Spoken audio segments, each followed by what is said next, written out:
시편의 기자가 터가 무너지면 의인이 어찌할꼬 그런 절규를 한번 한 적이 있어요.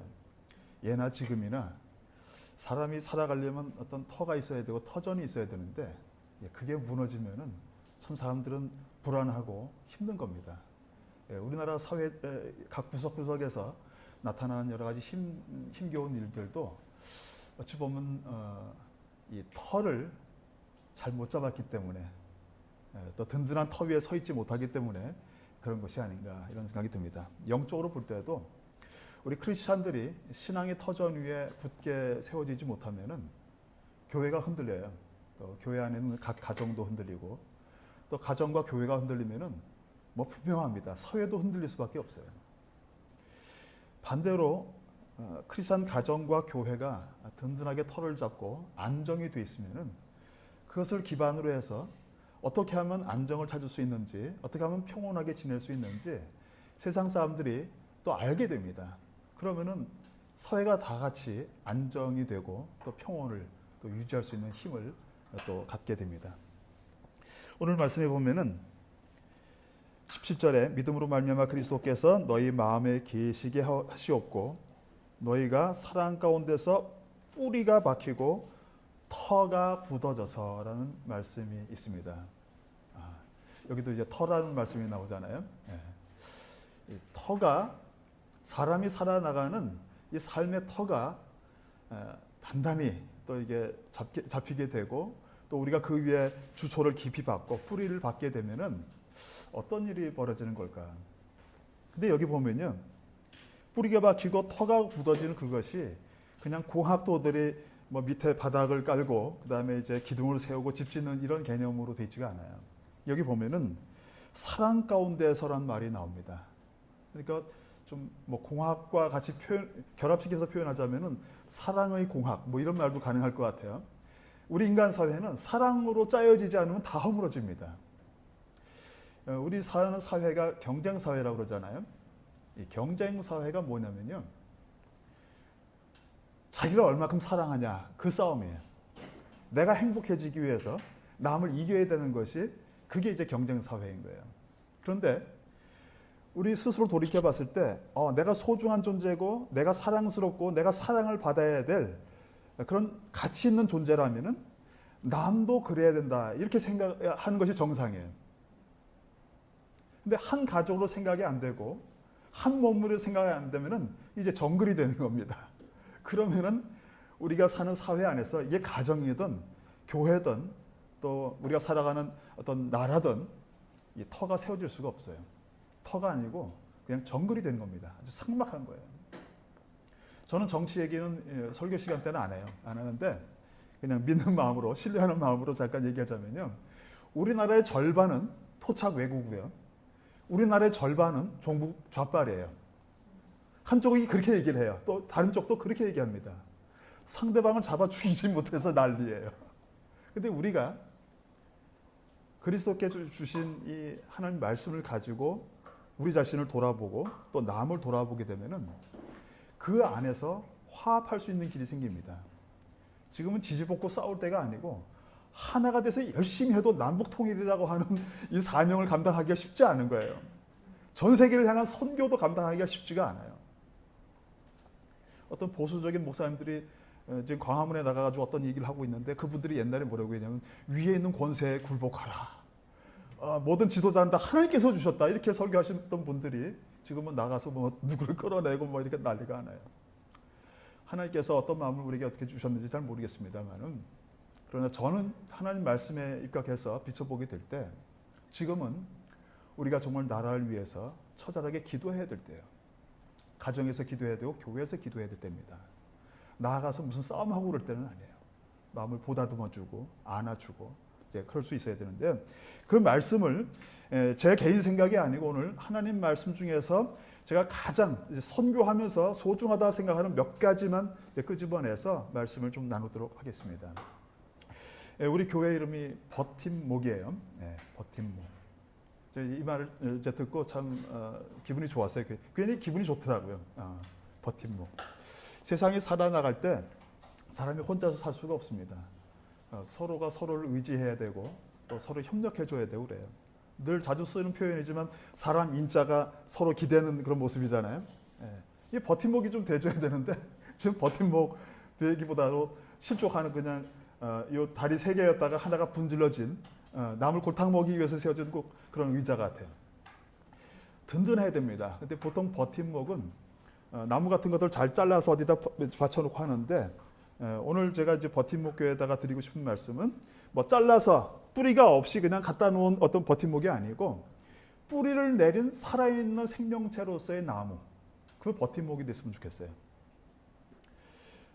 깊이 뿌리를 내리고 든든하게 이제 커간다고 생각을 해보세요. 미국에 있는 그 서콰이어 나무처럼 막 아름드리 나무로 크는 거예요. 화재가 나도 그 나무는 잘 안 죽더라고요.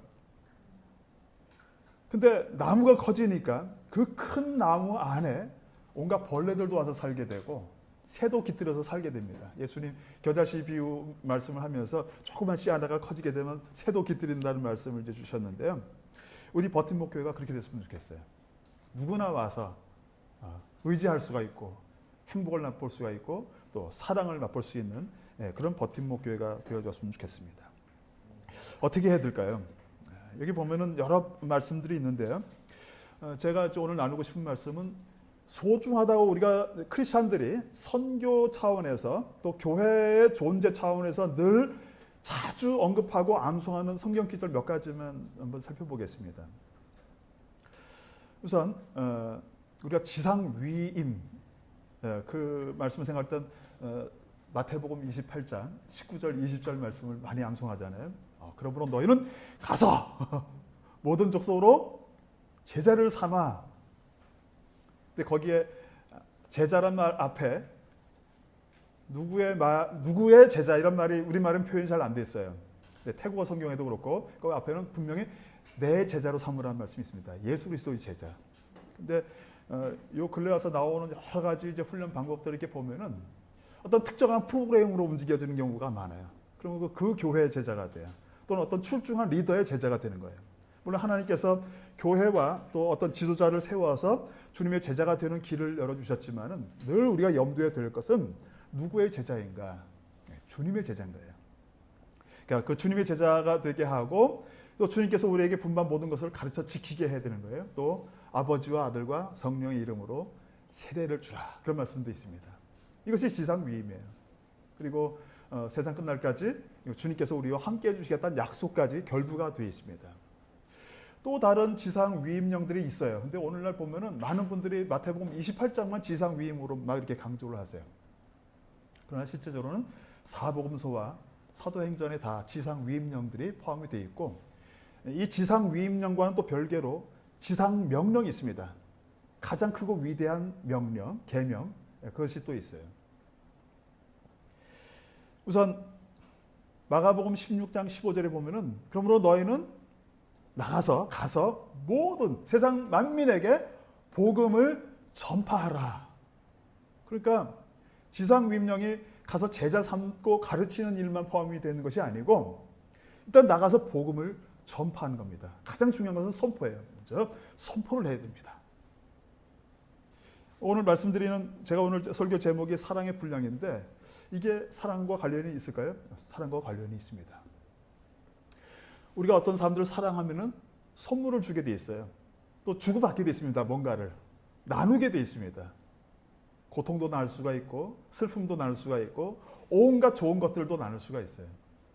옛날에 유행가 노래를 작사 작곡했던 분 중에 이제 길오균이라는 사람이 있어요. 이 사람이 노래를 이제 짓고 또 그분의 부인이 되었던 패티킴이라는 옛날 가수가 있는데 그분이 부른 노래가 이런 가사가 있어요. 사랑은 나의 행복.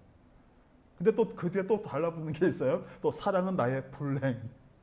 그리고 빛과 그림자 뭐 이런 가사들이 있습니다. 사랑에 좋은 것들이 있고 나쁜 것도 다 있는데 그 가사의 근본 취지를 보면 이 모든 것들을 다 끌어안겠다는 그런 뜻이에요. 유행가 치고는 참 괜찮은 노래라고 볼 수가 있습니다. 우리는 사랑을 할 때 좋은 것은 취하고 싫으면 다 버리는 거예요. 누구하고 살 때 그 사람의 아름다운 점과 좋은 점들이 있으면 사랑하고 실망이 되고 뭐 인격차, 개인차, 뭐 성격차, 뭐 이런 핑계 가지고서 또 금방 또 흩어지고 그래요. 사랑을 할 때 다 끌어안지를 못합니다. 어쨌든 우리가 사랑을 하면은 뭔가를 주게 돼 있고 받게 돼 있습니다. 근데 우리가 누구를 사랑할 때 가장 큰 선물이 뭘까요? 또는 누구를 위해서 줄 수 있는 가장 큰 것이 뭘까요? 목숨 맞습니다. 그죠? 예수님께서 그런 말씀하셨어요. 사람이 친구를 위하여 목숨을 버리면, 자기 목숨을 버리면 이에서 더 큰 사랑이 없다. 근데 우리가 그 정도까지 사랑을 안 합니다. 그래서 내가 제일 중요해. 그래서 나는 받아도 되고 남이 나를 희생해서 하는 건 좋은데 내가 남을 위해서 또 희생하고 목숨은커녕 뭐 조금이라는 것도 하나 주면 이게 손해가 되는 거니까 사랑의 관계가 끝나는 거예요. 조건부 사랑으로 시작했으니까 그렇게 된 겁니다. 자, 나가서 복음을 전파하는데요. 복음의 주제는 예수님입니다. 예수님 자신이 사람이 친구를 위하여 목숨을 버리면 이에서 더 큰 사랑이 없다고 하셨는데 그걸 몸소 보여주셨던 분입니다. 그리고 우리가 그 사랑을 보여주기를 원하세요. 그래서요. 이 지상 위임령이 가서 제자를 삼으라는 말씀이 있는데 제자를 어떻게 삼을 것인가? 주님께서 우리에게 가르쳐 주셨던 것들을 그대로 녹음기에 녹음했다가 그대로 들려주면 그게 제자의 양육이 될까요? 저는 아니라고 봐요. 쉽게 하려면 그렇게 하면 돼요. 여기 있는 성경을 그대로 다 녹음을 해가지고 틀어주고 그냥 이대로 잘 배우고 순종하면 돼 하면 그게 제자 훈련이 될 수가 있을 거예요. 근데 주님의 제자 훈련 방법은 그것이 아닙니다. 자, 요한복음 13장 34절에 보면은 새 계명을 너에게 준다 말씀하시고 내가 너희를 사랑할 것 같이 서로 사랑하라. 사랑하라 그랬어요. 그다음에 35절에 보면은 너희가 서로 사랑하면 이로써 모든 사람이 너희가 내 뭐인 줄 알리라? 제자인 줄 알리라. 그러니까 우리가 그냥 지식적으로만 또 우리 기술을 동원해서 어떤 교과 과정으로서 예수님의 제자가 되는 몇 단계 방법 또 대학생 선교에서 10단계 공부가 있어요. 또 여러 가지 프로그램들이 다 있는데 지식 전달, 교과 전달이 아니고 사랑으로 주님의 생명을 그대로 전달해 주는 그것이 바로 올바른 제자 훈련이고 주님께서 우리에게 주신 제자를 삼으라는 지상 위임령이 되는 겁니다. 세상에 가르침이 넘쳐나고 있어요. 철학자들도 많고 종교 선생들도 많고 윤리 선생도 많습니다. 그러나 사랑을 위해서 목숨 버리는 사람들은 많지가 않아요. 그나마 크리스찬 중에 몇이 좀 있고요. 그래서 우리가 지상 위임을 생각할 때는 요한복음 13장 34절 35절도 늘 머리에 두고 있어야 됩니다.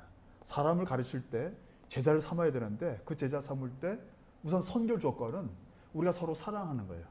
그리고 이 사랑한 모습을 보여주면서 사람들이 관심도 갖게 만들고 또 우리 사랑의 틀 안에 사랑의 분위기 안에 사랑으로 우리가 뭉쳐진 이 가정 안에 이 사람들이 들어와서 하나님의 가정이 되게 만드는 그것이 제자화의 방법인 거예요.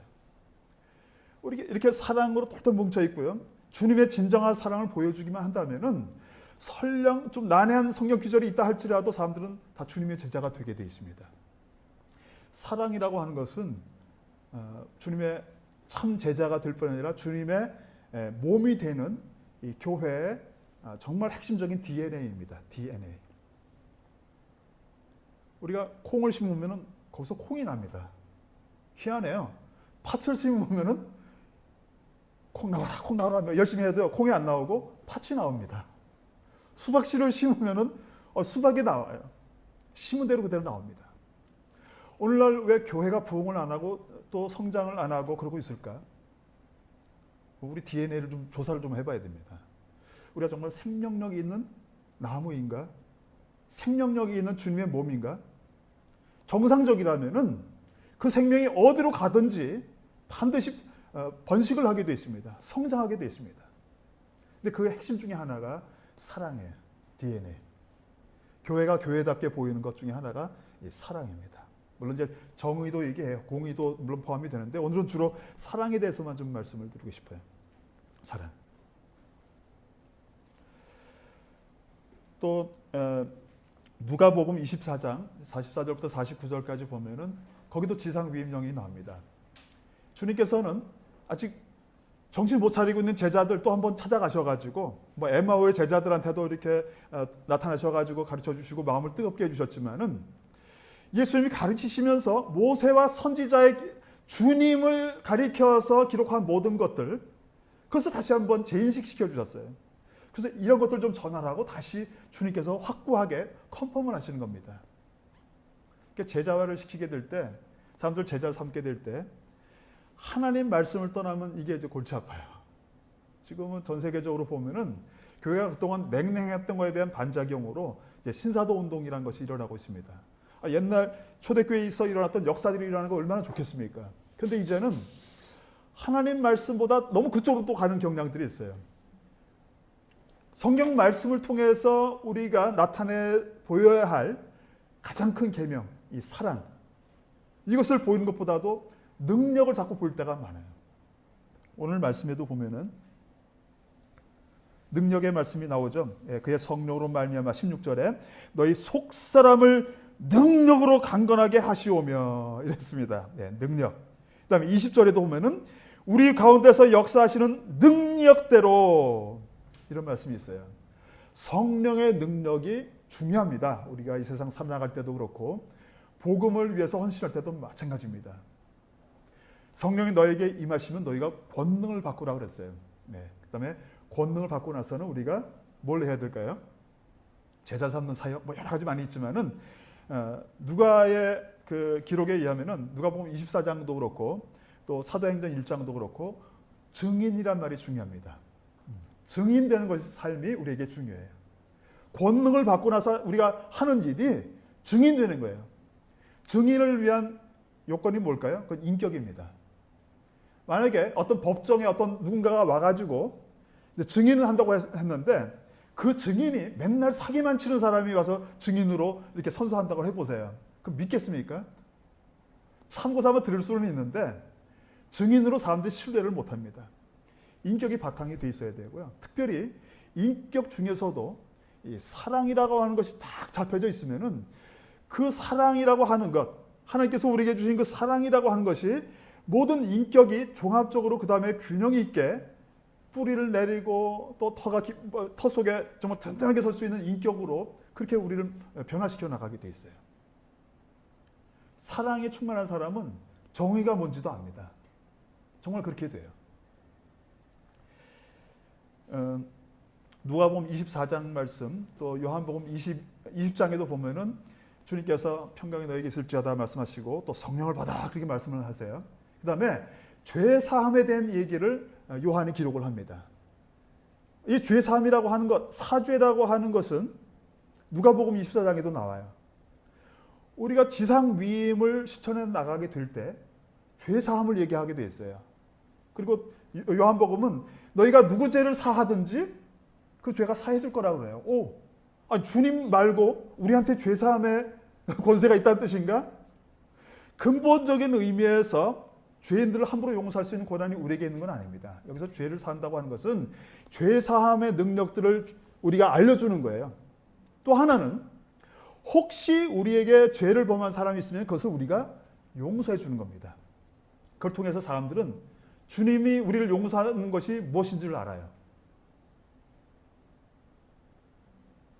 거기에 감격하는 사람들은 주님의 죄사함의 은총도 더 확실하게 깨닫고 알게 되는 겁니다. 근데 우리가 교회에선 죄사함을 계속 강조하고 사죄의 은총에 대해서 얘기하고 십자가에서 주님께서 모든 걸 다 용서하셨다고 얘기하는데 우리 크리스찬들이 죄 용서하는 모습을 못 보여주면은 세상 사람들은 우리가 증인이기 때문에 우리를 보고 주님을 보는 거기 때문에 모든 것에 대해서 다 회의하게 돼요.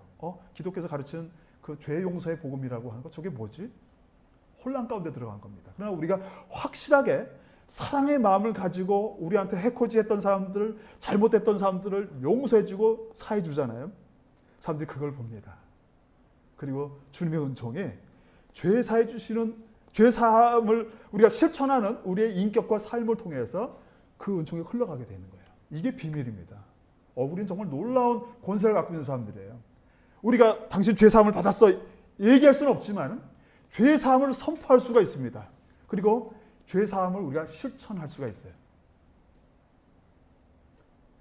오늘날 지금 이제 또다시 정치 얘기해서 좀 죄송한데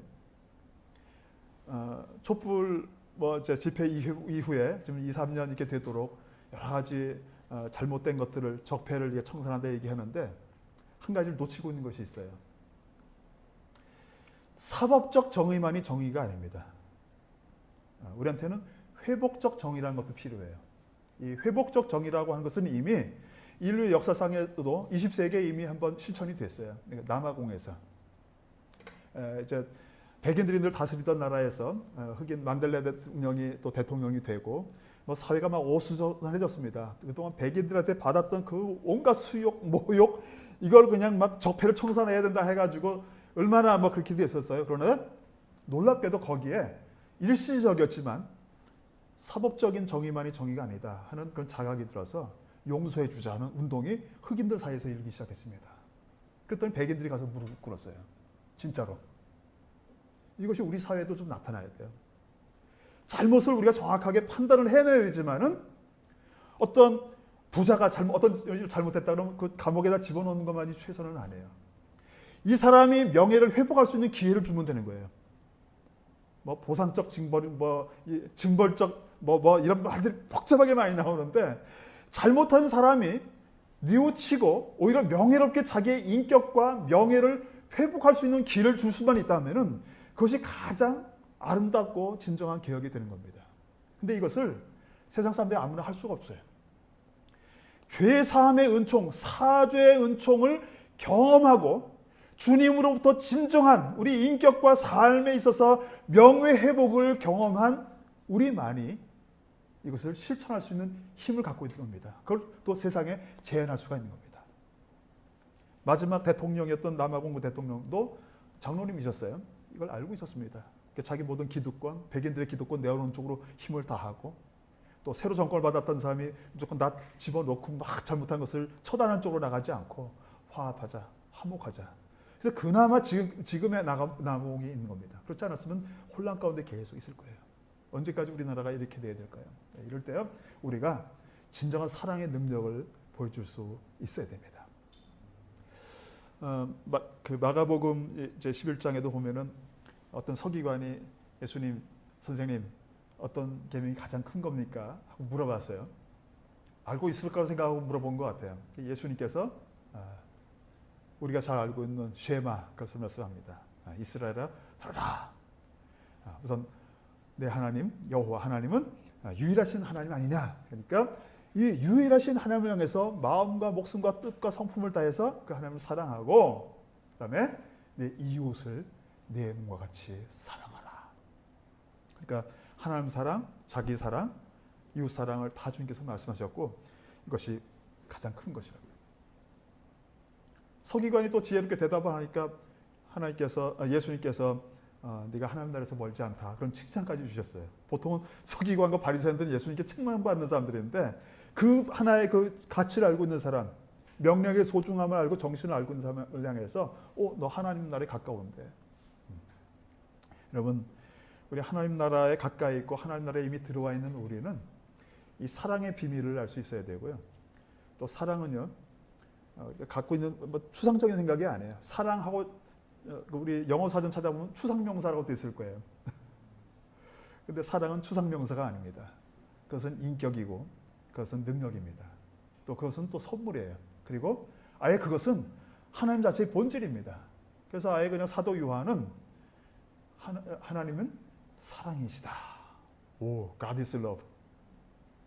어떻게 인간이 살아가는 생활 가운데서 나타나는 인격이면 인격이라고 할 수가 있고 추상명사라면 또는 관념이라면 그 하나의 단어 속에 갇힐 수 있는 사랑이란 말과 주님이 같이 하나가 될 수 있을까요? 그만큼 주님의 본질이 거기서부터 시작됐기 때문에 그래요. 우리가 하나님의 자녀라면 하나님의 자녀로서의 그 유전자, DNA가 우리한테도 있는 겁니다. 하나님의 사랑이라면 우리도 사랑해요. 예수님이 사랑을 위해서 죽으셨다면 우리도 사랑을 위해서 그렇게 할 수 있어야 됩니다. 그만큼 모든 것들 다 감내할 준비가 되어 있어야 됩니다.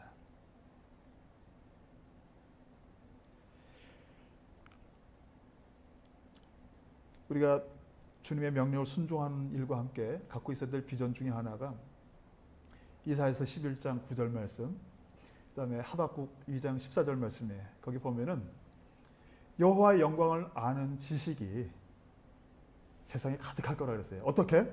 물이 바다를 덮은 같이.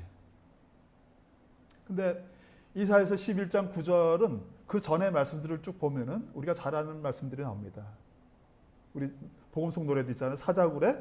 독사굴에 어린이가 손 놓고 장난쳐도 물지도 않고 사자와 어린 양이 함께 있고. 그게 뭘까요? 그 하나님 나라의 어떤 표현 중에 하나인데 원수가 없다는 거예요. 거기에 다 사이좋게 지내는 겁니다. 사랑으로 온전히 하나가 되는 거예요. 외면적인 모습과 상관없이 사자같이 사나운 사람도 어린 양같이 그냥 약해 빠진 사람도 모두가 다 하나가 되는 거예요. 해침이 없어요. 상함이 없습니다. 그건 뭡니까? 사랑의 세상이에요. 그게 하나님 나라고.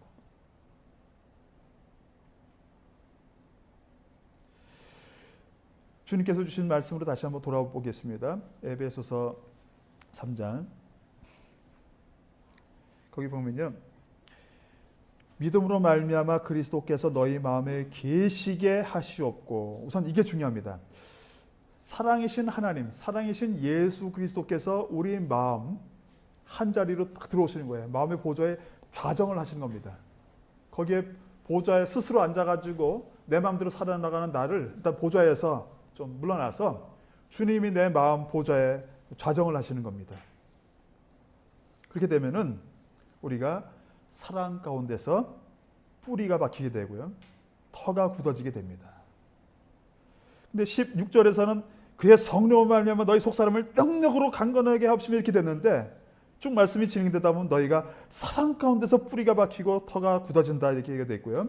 18절에는 능히 모든 성도와 함께 지식에 넘치는 그리스도의 사랑을 알고, 이런 말씀이 있어요. 성령이 능력을 얘기한 다음에 사랑을 계속해서 강조합니다. 그냥 사랑 강조하는 정도로 끝나는 게 아니고 그것도 좀 부족하다 싶으니까 사도 바울이 19절에서는 사랑의 너비, 길이, 높이, 그다음에 깊이, 이 사랑의 분량이라고 오늘 이제 말씀을 정했어요. 원래 처음에 부피란 말이 언뜻 떠올랐는데요, 부피는 우리가 측정을 할 수가 있어요. 가로, 세로, 높이 하면은 그 이제 대충 우리가 몇 입방미터 뭐 이런 것들이 나오기도 하고 그러는데요. 부피란 말은 좀 안 어울리는 것 같아요. 그래서 분량이라고 정했습니다. 양도 우리가 뭐 측정하려면 측정할 수 있는 거겠지만은 표현으로 할 때는 부피보다는 분량이 더 낫겠다는 말씀이 있는데요. 여기 보면은 사랑의 너비가 있습니다. 오, 사랑의 너비가 있어요? 얼마큼 넓은 것이 이 사도 바울이나 성경에서 말하는 사랑의 너비일까요? 얼마큼 넓게 우리가 이렇게 봐야 될까요? 우선 그 친한 사람도 다 받아들일 수 있어야 돼요. 네. 그다음에 좀 덜 친한 사람도 받아들일 수 있어야 되고, 심지어는 좀 얼굴도 안 봤으면 좋겠다 싶은 좀 밥맛 없는 사람도 좀 받아들일 정도의 스페이스를 갖고 있어야 돼요. 옛날 무슨 게임 하면은 신문지 이만한 걸 했다가 하나씩 반씩 자르면서 그 안에 그냥 막 달라붙도록 하는데 거기도 기적이 나타나더라고요. 한 명밖에 있을 수 없는 조그만 데 안에도 열 몇 명이 이러면서도 버틸 수 있더라고요. 좁은 공간 안에서. 근데 우리가 그렇게 할 필요는 없고, 우리 종교의 자리라고도 하는 이 우리의 마음이라고 하는 것 자체는 일단은 무한정으로 넓힐 수가 있습니다. 이론적으로도 그렇고 머리 생각으로도 그렇고 받아들이면 돼요.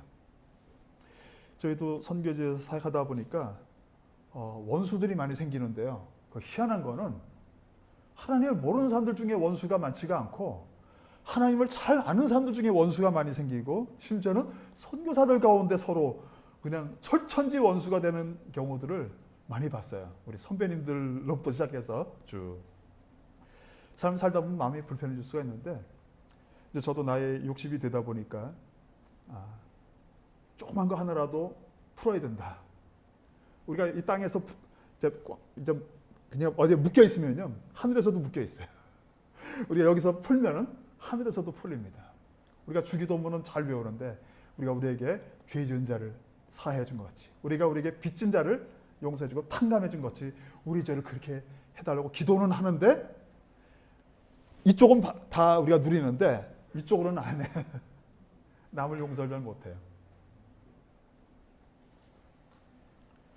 우리가 용서할 수 있어야 돼요. 우리가 죄 사함을 선포하려면은 우리가 용서하는 모습도 이제 보여줄 수 있어야 돼요. 그것은 사랑이 뒷받침되지 않으면 도저히 할 수가 없습니다. 사랑은 우리에게 명령도 해요. 사랑이 우리에게 명령을 하는 거예요. 명령하면 우리가 순종할 수밖에 없습니다. 사랑이신 하나님이 또는 그냥 하나님의 사랑이 우리를 명령해요. 그것을 사도 바울은 그리스도의 사랑이 우리를 강권하시는도다 그랬어요. 말은 강권인데 사실은 명령입니다. 하나님이 우리 보고 사랑하라 그러면 사랑하는 거예요. 사랑할 수 없는 사람인데도 일단 그 사람을 향해서 탁 방향 전환을 하면은 생겨요. 사랑의 힘이. 근데 아예 안 보려고 하면은 마음문을 닫아버리면은 안 됩니다. 열고 저기 해야 돼. 그만큼 넓은 사랑을 보여줄 수 있어야 되고요. 또 선교적으로 볼 때도 우리나라 사람만 사랑하면 안 돼요. 우리 지금 별 사이가 안 좋은 일본 사람들 사랑할 수 있어야 돼요. 왜 자꾸 우리가 반일 해야 될지 모르겠어요. 저는 친일을 해야 된다고 봐요. 좋은 의미에서. 친해지지 않고 어떻게 사랑할 수 있고 어떻게 복음할 수 있겠습니까? 그렇죠? 저 북한 사람들도 마귀로만 생각하지 말고 우리가 좀 사랑할 수 있으면 좋겠어요. 마음이 품고 계속 기도하는 거예요. 사랑. 그렇게 넓힐 수 있어야 돼요. 그리고 아프리카, 필리핀, 아시아 다른 쪽에서 온 사람들, 이슬람 국가에서 온 사람들도 사랑할 수 있어야 됩니다. 이제 11월 11일부터 15일 사이에 치앙마이에서 AMA 선교 이제 컨퍼런스가 열려요. 3년에 한 번씩 열리는 컨퍼런스에 참석해 줬으면 좋겠다는 요청이 오고 좀 발제를 보내달라 해서 안 되는 영어 실력을 가지고 열심히 이제 해서 보냈어요. 그래서 이제 아티클을 쓰면서 여러 책들을 보다 보니까 패트릭 존스턴이라고 하는 유명한 사람이 있어요. 세계 기도 정보도 책을 만들기도 하고 OM에 아주 출중한 인물인데 그 사람과 그분의 동료가 쓴 책 이름이 Serving God in Migration Crisis. 이주민 위기 시대 속에서 하나님을 섬기기. 그래요. 야, 그래서 무슨 책 제목이 이러네. 내용을 보면 그렇지 않은데 그렇게 해야 사람들이 얼른 책을 찾아보고 좋아할지 몰라도 이주민이 왜 위기지? 저는 위기가 아니라고 봅니다. 이주민, 떠돌이, 세상을 떠돌고 있는 이 모든 움직임들, 특히 20세기 후반부터 21세기에 걸쳐서 굉장히 많은 이주민들이 일어나고 있어요. 유학생들 또 이제 나가서 사업차 살아가는 사람들, 또 정말 힘들어서 난민들처럼 더 좋은 데를 향해서 막 찾아다니는 사람들 다 치면요 굉장히 많습니다. 숫자가. 한국만 해도 외국 사람이 지금 한 200만 명 넘는다고 그러잖아요. 그 사람들이 우리 사회 속에 암적인 존재도 아니고요. 위기를 촉발한 사람들이 아닙니다. 우리를 건강하게 만드는 하나님의 섭리 가운데 있고요. 세계 선교를 위한 하나님의 큰 뜻이 그 가운데 이제 있습니다. 그러니까 이거는 더할 나위 없는 큰 축복의 기회입니다. 일반적으로 보면요. 어쩔 수 없이 그냥 어려운 지역에서 죽어가는 사람들이 있어요. 그런데 그 나라를 탈출했든 뭐 어떻게 됐든 간에 나가 있는 사람들, 이 사람들은 보통 사람들은 아닙니다. 보통보단 더 능력이 있다고 볼 수 있는 사람들이에요. 수완도 있고 생존력도 강하고요. 똑똑하고. 그러니까 이런 사람들이 복음을 맛보고 주님의 사랑을 체험하고 주님의 자녀가 된다고 하면은 이 전 세계적으로 흩어져 있는 이 수많은 사람들이 하나님의 자녀가 될 수가 있고요. 이 사람들이 하나님 나라를 위한 소중한 일꾼들이 될 수가 있습니다. 유능한 사람들이니까. 제가 92년도로 생각이 납니다.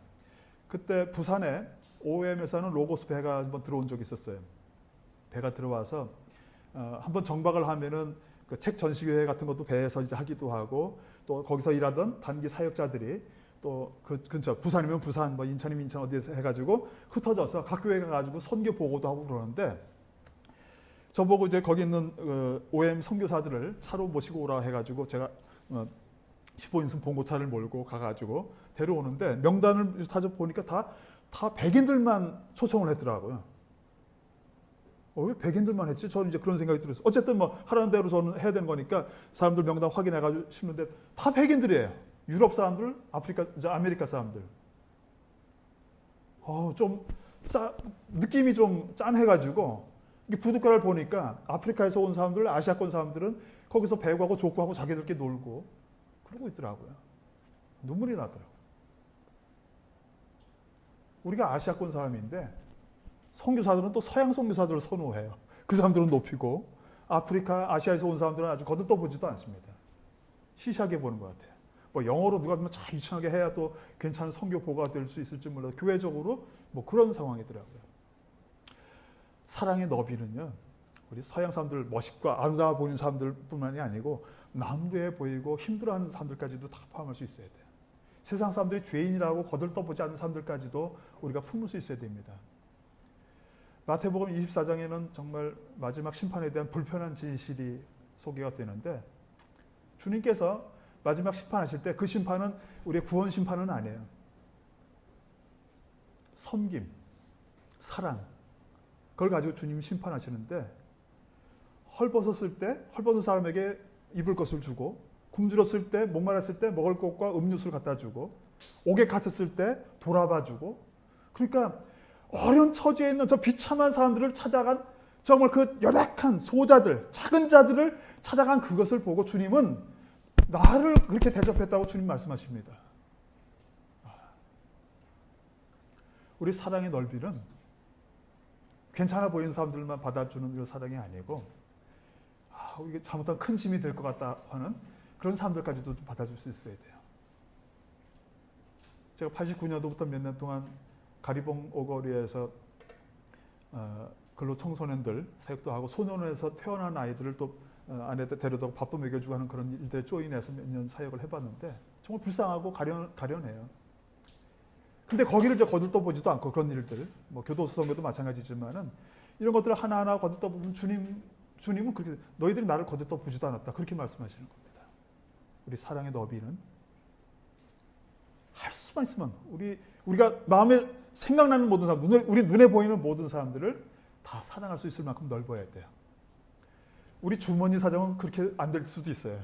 그런데 우리의 마음은 얼마든지 다 끌어들일 수가 있습니다. 월드 크리스천, 뭐 선교적인 차원에서 너무 고창하게 생각할 필요 아니라 내 몸뚱아리 하나지만은 내 마음은 온 세상에 있는 사람들 다 사랑하리라.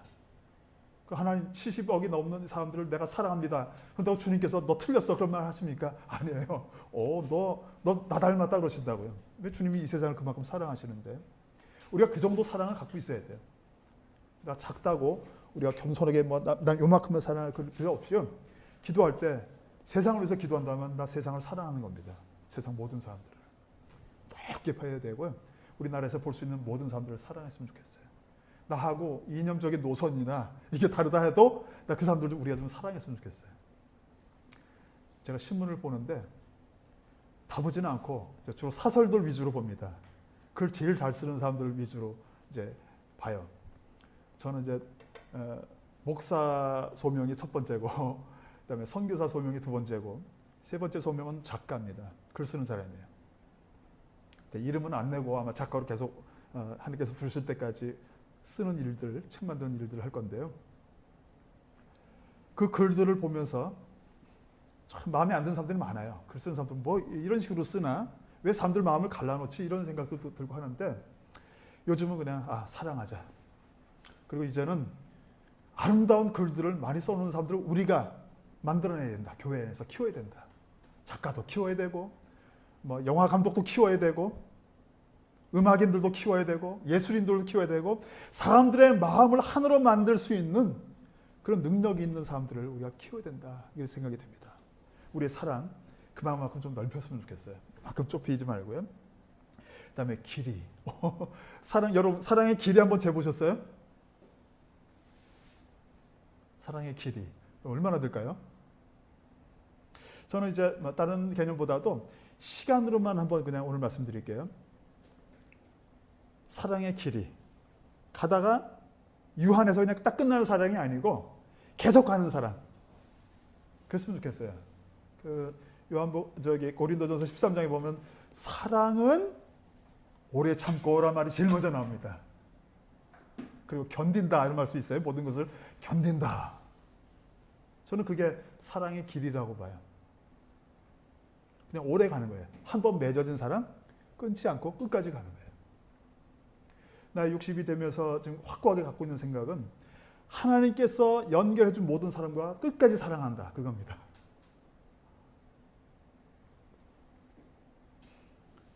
그럼 지금부터 잘하면 되잖아요. 그렇죠? 네, 지금부터. 자, 우선 주님을 영원토록 우리가 사랑해야 돼요. 자, 이거는 이제 우리 지상 명령 가운데 있는 명령, 그걸 우리가 순종하는 겁니다. 그다음에 또 누구를 사랑해야 돼요? 나도 사랑해야 돼요. 나 사랑하지 못하는 사람은 남 사랑 못해. 왜냐면 네 이웃을 내 몸과 같이 사랑하라 그랬으니까 나를 사랑할 수 있어야 돼요. 근데 어떤 나냐? 과거의 나까지 사랑할 수 있어야 돼요. 사랑의 길이는 앞을 향해서만 쭉 직선처럼 영원토록 갈 게 아니라 내 뒷모습까지도 사랑할 수 있어야 돼요. 어떤 사람들은 하쿠나 마타타, 과거를 묻지 마세요. 그래서 이제 과거는 끝난다. 어쩔 수 없는 과거도 어쩔 수 없는 나 자신입니다. 내 과거를 생각하다 보면은 나한테 상처 준 사람이 자꾸 생각나서 그걸 다 잊고 싶다는 얘기들을 많이 해요. 그럴 필요 없어요. 주님의 사죄의 은총은 현재 내 죄뿐 아니라 과거의 죄까지 다 품어주시고 용서해 주는 겁니다. 하나님이 현재의 나를 용서해 주셨는데, 그리고 과거의 나도 용서해 주셨고, 앞으로 혹시라도 저지를 범죄까지도 다 용서해 주셨는데 왜 우리의 뒤를 우리가 사랑을 못해요? 사랑할 수 있어야 돼요. 그리고 우리의 뒤, 우리의 과거의 잘못을 사랑하는 사람들은 겸손해집니다. 그리고 남의 잘못, 어쩌면 내 과거 속에 내가 저질렀을 수 있는 그런 잘못들이 많아요, 세상에. 그러면 저게 나야. 그러면 내 그것을 생각하면서 그 사람을 위로할 수도 있고, 나도 그런 적이 있었는데 하면서 내가 용서해 줄 수도 있고요. 아니면 그 사람의 죄책감에서 벗어날 수 있도록 이 복음을 우리가 선포해 줄 수가 있습니다. 그래서 나를 사랑하되 내 장래나 아름다워질 나만 사랑할 것이 아니라 현재 좀 부족해 보이는 나도 사랑해야 되고, 과거에 지긋지긋해 보이는 나도 내가 사랑할 수 있어야 돼요. 왜냐하면 과거의 나도 하나님의 선물입니다. 그래서 사랑의 길이는요, 우선 나부터 시작이 되는데, 하나님 향해서도 마찬가지지만 우선 사람을 향한 사랑을 생각하면 난데, 현재의 나뿐 아니라 앞으로 계속 펼쳐질 영원한 시간 속에서의 나도 사랑해야 되고요. 저 뒤에 태어나서부터 이 세상 살았던 지금까지의 생애 속에서의 나도 우리가 사랑할 수 있어야 됩니다. 그리고 주위 사람들도 그렇게 되는 거예요. 주위 사람들의 과거의 죄도 용서하고요, 다 받아주고, 앞으로 그 사람들이 저지를 죄도 다 그냥 사랑하면 되는 거예요. 어떤 우리 팀 사역을 하는 우리 후배 선교사님 사모님 한 분이 주위에 있는 분들한테 그런 얘기를 했어요. 사모님들끼리 모인 자리에서, 사모님들, 내가 조금 이렇게 성격이 좀 그래가지고 좀 아픔을 끼칠 수도 있고, 우리 안에 살다 보면 불편이 생겨날 수도 있는데, 지금부터 우리 안에서 생겨난 모든 불편한 것은 다 내 잘못이라 생각하고 나를 영원토록 좀 용서해주고 이해해주고 그렇게 해달라고 그런 말을 했다고 그러더라고요. 말처럼 쉬운 건 아닌데 그런 마음을 갖고 있으면 그렇게 됩니다. 그래서 우리가 사랑의 길이, 오래 참는다 그랬잖아요. 내가 원하는 사랑의 모습만 나타나는 게 아니기 때문에 내 자식들이, 또 친구들이, 아내가, 남편이 혹시 어떤 아픔을 우리한테 줄 수 있을지 몰라요. 아버지나 어머니가 그랬을 수도 있고, 과거에 동생들이 그럴 수도 있고, 제자들이 그럴 수도 있고, 주위의 동료들이 그럴 수가 있는데 그걸 다 품고 나가는 겁니다. 끝까지 가는 거예요. 사랑의 길이 있어서 결코 중단하지 말고 마지막 마라톤 종착역까지 끝까지 다 달려나가시기를 바랍니다. 그 다음에 사랑에 또 뭐가 있나요? 높이가 있대요. 사랑의 높이 한번 생각해 보셨어요? 사랑의 높이에 대해서는 우리 주님을 생각하면 되겠어요. 우리 주님은 우리에게 그리스도의 장성한 분량이 충만한 데 이르기까지 자라가라 했잖아요. 에베소 4장에서. 그만큼입니다. 그냥 단도직입적으로 얘기하면은 주님만큼 높은 사랑을 향해서 자라가라는 뜻이에요. 이해하기 쉽지 않지만 자주 우리가 설교하는 내용 가운데, 나누는 내용 가운데 내가 거룩한 것 같이 너희도 거룩하라는 말씀이 있잖아요. 레위기 11장 44절 45절 말씀에. 그다음에 하늘에 계신 너희 아버지의 자비하심 같이 너희도 자비하라. 주님께서 주신 거예요. 주님의 사랑만큼 너의 사랑도 그렇게 되다는 건데 우리가 하나님 사랑처럼 그렇게 될 수 있습니까? 그건 언감생심 우리가 꿈도 못 꿀 일인데. 그런데 주님께서 명령하실 때 우리가 감당하지 못할 명령은 주시는 적이 없습니다. 거기에 있는 말씀은 주님의 그 분량에 이르기까지 계속 우리도 성장하라는 거예요. 이것이 우리의 위대함입니다. 인간 존재가 죄인이고 유한한 피조물인데 그리스도의 몸에 연합하는 순간 우리는 엄청난 존재로 완전히 변화가 되는 겁니다. 그래서 누구든지 그리스도 안에 있으면 새로운 피조물이라고 했어요. 피조물이긴 한데 보통 피조물이 아니고 하나님과 같은 존재로 새롭게 바뀌는 거예요. 하나님의 자녀. 하나님의 자녀가 하나님이에요. 신적인 존재가 되는 거예요. 그 사랑이라는 차원에서도 마찬가지고 도덕적인 의의를 실현해 나가는 능력에 있어서도 마찬가지고 다른 인격에 있어서도 그렇고 하나님의 거룩하신 것 같이 우리도 거룩해지는 거고 하나님의 사랑, 그 사랑의 분량만큼 우리도 끊임없이 그렇게 나가는 거예요. 혼자 있으면 안 됩니다. 그러나 우리가 주님 안에 있어요. 주님과 온전히 한 몸을 이뤘습니다. 그리스도께서 우리의 머리시고 교회는 또 우리 교회는 모든 지체들이 다 주님의 몸의 부분들이 다 됐어요. 그러니까 우리가 주님만한 그 사랑을 끝없이 추구하고 거기를 향해서 정진해 나갈 수 있는 능력도 받게 되는 겁니다. 사랑에는 또 높이만 있는 것이 아니고 깊이도 있어요. 높이를 어떤 숭고한 가치나 어떤 절대선, 절대사랑, 무한히 우리가 계속 뻗어나가야 될 그 위치라 본다면은 깊이는 우리 인격이라고 얘기할 수가 있겠어요. 사랑도 우리가 세심하게 모든 것을 보살펴주는 어떤 인격들을 이것을 우리가 터전으로 삼아서 우리가 끝없이 밑으로도 또 파고 들어갈 수 있어야 돼요. 사람들의 마음을 헤아려 보는 자상한 마음새도 어찌 보면 이제 깊이라고도 볼 수가 있겠어요. 근데 사람들의 마음을 얼마만큼 헤아려 볼 수가 있겠습니까? 쉽지 않아요. 근데 우리가 자꾸 나누다 보면은 알 수 있습니다. 사람들의 마음이 깊은 우물이래요. 그러나 지혜로운 사람은 그 깊은 우물, 저 밑에 있는 것들을 다 길어낸다고 했습니다. 근데 아무나 길어내는 건 아니고요. 그 사람들이 자기 마음 속에 있는 것들을 안 보여줍니다. 그러나 우리가 사랑으로 서로의 마음을 열게 되고 내 속에 있는 깊은 우물 속에 있는 그것을 먼저 길어 올리게 된다면은 거기 또 길어 올리게 돼 있어요. 그래서 그런 눈으로 사람들 쳐다보게 되면은 저 친구한테 필요한 것이 뭐겠구나 한 것들이 다 감이 잡힙니다. 그럼 그거 가지고 또 우리가 섬겨줄 수가 있어요. 도와줄 수도 있고. 인간들이 자존심이 있어가지고 자기 연약한 거 드러내놓기 별로 안 좋아합니다. 그러나 누군가 그 아픈 부분들이나 힘들어하는 부분들을 깊이 헤아려서 잠깐이라도 관심 보여주고 또 선물해주고 보듬어주고 그러면은 그 다음엔 저 밑에 시커먼 저 속 밑에 감춰져 있는 비밀이 아니고 온 세상 사람들의 목을 그 갈증을 해결해 줄 수 있는 사랑의 기쁨, 진정한 기쁨, 행복 이것들을 나타내 보이는 온무물처럼 또 분수처럼 사람들이 솟구칠 수가 있습니다. 그래서 우리가 좀 사람들의 마음 깊숙이까지 들어갈 수 있는 세심함, 또 예민함 이런 걸 가지고 깊이 있게 생각하고 또 사람들을 찾아가는 것이 필요해요. 깊이 있는 쪽으로 우리가 석탄 광부들도 마찬가지고 해저 탐사하는 사람들도 마찬가지고 깊이 내려가려면 내가 낮아져야 됩니다. 쑥 들어가야 돼요. 겸손이 뒷받침되지 않으면 감당할 수 없는 일입니다. 사랑의 깊이는 겸손이 있어야 돼요. 예수 그리스도의 그 겸손. 나는 마음이 온유하고 겸손하다고 했어요. 목마른 자들아 다 내게로 오라. 내가 너를 쉬게 하리라. 그러면서도 이 겸손을 얘기하셨습니다. 그러니까 거기에 쉼이 있고 목마른 사람들이 와서 주님으로부터 가람이 없는 그런 생수를 맛볼 수가 있게 되는 거죠. 우리도 겸손함으로 끝없이 낮아져서 그렇게 섬겼으면 좋겠습니다. 자, 이렇게 해서요. 이런 사랑의 분량을 충분히 주님으로부터 선물 받게 되면은요.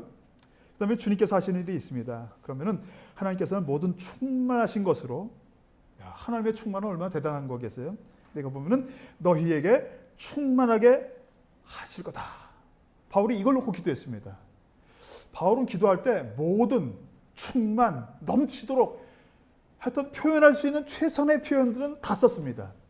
바울의 기도는, 또 바울의 소망은 항상 최상, 최고, 충만, 그것까지 나아가는 기도였어요. 조금 하다 마는 기도도 아니고, 조금 하다 마는 봉사, 조금만 맛보이는 감질나는 사랑이 아니고, 기왕 할 거 최대한 이거였어요. 근데 이렇게 노력하게 되면은, 이걸 가지고 서로 기도하게 되면은 하나님께서 하나님의 충만하신 것으로 이제는 우리를 충만하게 하나님께서 해주신다는 겁니다. 우린 그 일에 수종드는 거죠. 네. 다시 20절에 보면 우리 가운데서 역사하시는 능력대로 또 다시 능력이 나오는데, 다시 한번 말씀드리지만 최고의 능력은 사랑입니다. 이 사랑이 나타나게 될 때 온갖 역사들이 다 나타나게 되고, 그 다음에 결론은 뭘까요? 우리가 구하거나 생각하는 모든 것에 넘치도록 능히 하실 그 하나님께 교회 안에서와 그리스도 안에서 영광이 대대로 영원 무궁하기를 원하노라. 아멘. 여러분, 충만한 사랑, 그 사랑의 분량에 있어서 가득한 것을 주님으로부터 우리가 충만하게 받게 되면은 그 결과는 물론 우리의 행복입니다. 사랑의 교훈, 정말 사랑에 흠뻑 빠지는 우리의 행복이 될 거지만은 우리의 행복한 삶을 통해서 마지막으로 나타난 마지막 그림은 하나님께 영광이 되는 거예요. 근데 여기 보세요. 교회 안에서와, 제가 바울이라면은 교회 안에서와 쓴 다음에 문득 그냥 저 같으면은 그리고 교회 밖에서 이런 말이 나올 것 같아요. 교회 안에서와 했으니까 당연히 인간들은 상대적인 개념을 생각하잖아요. 반대적이에요. 교회 안에서와 교회 바깥에서 하나님께 영광이 다 되길 원한다. 이렇게 할 텐데 이거 갑자기 또 바울은 항상 그리스도 중심이에요. 그래서 그리스도 예수 안에서 조금 그래서 저는 나라는 교회 안에서와 교회 바깥에서 이럴 텐데 그리스도 예수 안에서. 왜 그러냐면요. 그리스도 안에서 교회 안과 밖이 다 있어요. 그리스도는 그만큼 크신 겁니다. 세상을 다 품고 계신 분이에요. 요한복음 11장에 보면은 예수님이 나사로를 살리고 나니까 산헤드린 공회가 난리가 났잖아요. 그래서 이 사람들이 회의를 합니다. 어떻게 하면 좋을까? 그랬더니 엉뚱하게 이거 잘못하면은 로마 사람들이 와서 우리 민족과 우리 땅을 다 뺏어가 우리 나라를 다 거덜낼 거다. 이상한 핑계를 대면서 한 사람 죽여야 된다고 하는 그럴듯한 명분을 만듭니다. 그랬더니 가야바가 한 사람이 우리 모두를 위해서 죽는 것이 더 낫다 하고서 그냥 정치적인 발언으로 그냥 예수님을 처단하려고 얘기를 했는데, 근데 요한의 기록은 그 아주 잔인하고 하나님도 제대로 알지 못한 대제사장 가야바의 위신을, 체면을 그래도 좀 이렇게 생각해줘요. 거기 뭐라고 돼 있습니까? 이 말은 스스로 함이 아니요 그 해 대제사장이므로 예수께서 그 민족을 위하시고, 그 민족은 예수님 민족, 유대인들. 그리고 52절에 보면 또 그 민족만 위할 뿐 아니라 흩어진 하나님의 자녀를 모아 하나가 되게 하기 위하여 죽으실 것을 미리 말하니라. 여러분, 우리 사랑의 분량, 정말 이 사랑을 가지고 우리가 교회 안에 있는 사람들을 섬겨야 돼요. 그래서 주님께 영광 돌릴 수 있어야 됩니다. 근데 주님의 영광은 그것으로 끝나는 거 원치 않으세요. 교회 바깥을 넘어서서 교회 문을 나서서 아직까지 주님의 양 우리 안에 들어오지 않는 그 양들, 잃어버린 양들. 요한복음 11장 52절 말씀에 보면 흩어져 있는, 그래서 아까 제가 이제 이주민 얘기도 했는데요.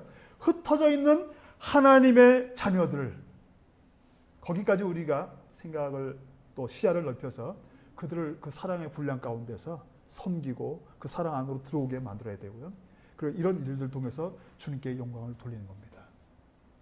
이 말씀과 결부해서 창세기 12장 2절 3절을 보면 예수님께서 아브라함에게 너는 이제 복의 근원이 될 거라고 했어요. 너는 복이 될 거다 이렇게 얘기를 했어요. 우리한테도 주신 말씀입니다.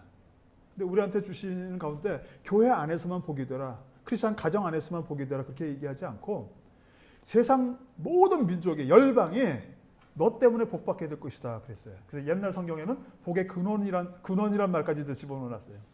이게 우리가 축복입니다. 제가 태국에서 사역할 때 좀 하나님께서 여러 가지 많은 보람 있는 일들을 주셨는데요. 한 번은 이슬람권에서 사역할 때였는데 저 태국 최남단의 얄라 교회에서 예배를 드리는데 설교하기 전에 저를 소개하는 이제 교회 집사님이 이렇게 얘기하더라고요. 오늘 우리 얄라 교회를 향해서 하나님께서 주신 축복, 우리 양덕훈 목사님 나오셔서 설교해 주시겠습니다. 그 말 들을 때 제가 파송 예배 드리기 전에 조동진 박사님이 하셨던 내용, 이 창세기 12장 2절 3절 그것을 우리가 구현해야 된다는 말씀을 주셨는데 그것이 탁 떠오르더라고요. 살짝 봉사했지만 사람들이 축복이라고 우리를 얘기해 주는 거예요. 근데 이 복이라고 하는 것, 복의 근원이라고 하는 신분, 이건 우리한테도 주신 신분입니다. 그래서 우리가 흩어져 있는 세상에 하나님을 알지 못하고 있는 수많은 사람들에게도 사죄, 구원의 은총들을 우리가 보여줄 수 있고, 오늘 에베소서 3장 14절에서부터 21절까지 봤던 이 말씀 단은 충만한 그 하나님의 사랑 가운데 사람들이 들어올 수 있도록 우리가 최대한 노력을 하고, 이 사랑을 가지고 사람들을 섬기면서 최종적으로는 교회 안에서, 그다음에 그리스도 안에서 온 세상 모든 사람들이 다 하나님의 사랑 가운데 들어와서 함께 한 덩어리가 돼서 하나님께 영광 돌리는 그 일을 위해서 우리가 매진했으면 좋겠습니다. 여러분, 존 파이퍼가 선교가 존재하는 것은 예배가 부재하기 때문이다 그랬어요. 세상에 하나님을 알지 못하는 사람들이 너무 많기 때문에 그 사람들이 하나님께 예배 드리지도 못하잖아요. 그러니까 예배가 부재하니까 우리가 열심히 선교해서 그 사람들이 하나님께 예배하도록 우리가 노력해야 된다는 거예요. 그래서 그 말을 그런 표현을 했던 겁니다. 선교는 하나님을 사랑하는 모든 사람들이 다 들어오게 만드는 거예요. 그 충만한 그 사랑 안에서 오늘 에베소 3장 21절 말씀처럼 하나님께 그리스도 안에서 우리 영원토록 영광을 돌리는 그것입니다. 이 선교를 위해서 태국 한쪽 구석에서 저도 열심히 사역하고 있습니다. 서울에서 버팀목교회를 주셨던 우리 하나님께서 이 지역, 또 하나님께서 품으라고 했던 여러 영역들, 지역들을 계속 뻗어나가면서 수많은 사람들에게 기댈 언덕이 되고 버팀목이 되어줄 수 있는 귀한 우리 버팀목교회, 또 목사님, 또 우리 여러 성도님들이 되시기를 주님의 이름으로 축원드립니다. 기도하겠습니다. 하나님, 오늘 우리에게 주신 귀한 말씀들을 감사합니다. 하나님께서 우리에게 주셨던 지상 위임령과 지상 명령들을 우리가 순종해야 되지만, 특별히 하나님, 우리가 이 모든 하나님의 일들을 감당함에 있어서 무슨 희생을 치르고라도 어떤 일이 있어도 사랑을 포기하기를 원치 않습니다. 사랑을 끝까지 붙잡고 나가게 되기를 원합니다. 주님의 사랑이 우리를 강권해 우리를 지배해 나가게 되기를 원합니다. 하나님의 사랑 안에 들어서 수많은 사람들을 하나님의 그 사랑으로 초청할 수 있는 저희들에게 도와주시고, 우리 자신이 늘 그 충만한 하나님의 사랑을 맛보며 이 사랑을 나눠줄 수 있는 저희들 될 수 있도록 인도하여 주시옵소서. 이 주위 사람들에게, 또 하나님의 사랑을 필요로 하는 사람들에게, 도움이 필요한 사람들에게 버팀목이 되어주고 기댈 언덕이 되어주고 포근한 안식처가 되어줄 수 있는 그런 우리 버팀목교회가 되도록 축복하여 주시옵소서. 오늘도 우리에게 주신 귀한 은혜들을 감사드리며 예수님 이름으로 기도하옵나이다. 아멘.